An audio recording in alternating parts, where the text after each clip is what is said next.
Hello friends, போன வீடியோவில் என்ன சொல்லியிருந்தேன்னா, திராவிட மொழி குடும்பங்களை நல்லா படிச்சுக்கோங்க. ஏன்னா ப்ரீவியஸ் இயர் கொஸ்டின், அதாவது 2025 மட்டும் எல்லா கொஸ்டின்லேருந்தும் இந்த டாபிக் கேட்டிருக்காங்க. அதாவது 98 குரூப் 4, குரூப் 2, STSC இது எல்லாத்துலேயும் பார்த்தீங்க அப்படின்னா மொத்தமாக 5 கேள்வி கேட்டிருக்காங்க. நம்ம ஆல்ரெடி குரூப் 4, குரூப் 2 இருக்கிற கொஸ்டினை நம்ம டிஸ்கஸ் பண்ணியாச்சு. அடுத்து STSCயில் பார்த்துடலாம் வாங்க. இதில் என்ன கேட்டிருக்காங்கன்னா, 3 என்ற எண்ணு பெயர் திராவிட மொழிகளில் ஒன்றான தெலுங்கில் எவ்வாறு வழங்கப்படுகிறதுன்னு கேட்குறாங்க.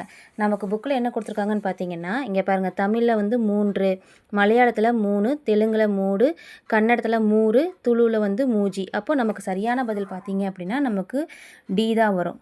சரிங்களா? அடுத்து இதே கொஷின் பேங்க்கில்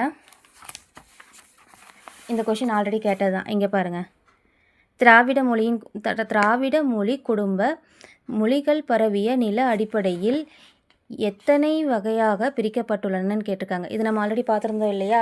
தென் திராவிடம், நடு திராவிடம், வட திராவிடம். அதுதான் இங்கே பாருங்கள், நான் நோட் பண்ணி வச்சுருக்கேன் பாருங்கள். குரூப் 4லையும் கேட்டிருக்காங்க, STSலையும் கேட்டிருக்காங்க. திராவிட மொழி குடும்பம் மொழிகள் பரவிய நில அடிப்படையில் தென் திராவிட மொழிகள், நடு திராவிட மொழிகள், வட திராவிட மொழிகள் என 3 வகையாக வகைப்படுத்தப்பட்டுள்ளன. இதுக்கு சரியான பதில் நமக்கு சி தான். அடுத்து இங்கே பாருங்கள், திராவிட மொழிகளில் பிற மொழிகள் தாக்கம் மிகவும் குறைவாக காணப்படும் மொழி எதுன்னு கேட்டிருக்காங்க. சரிங்களா? திராவிட மொழிகளில் பிற மொழி தாக்கம் குறைவாக காணப்படும் மொழி எதுனா நமக்கு தமிழ் தான்.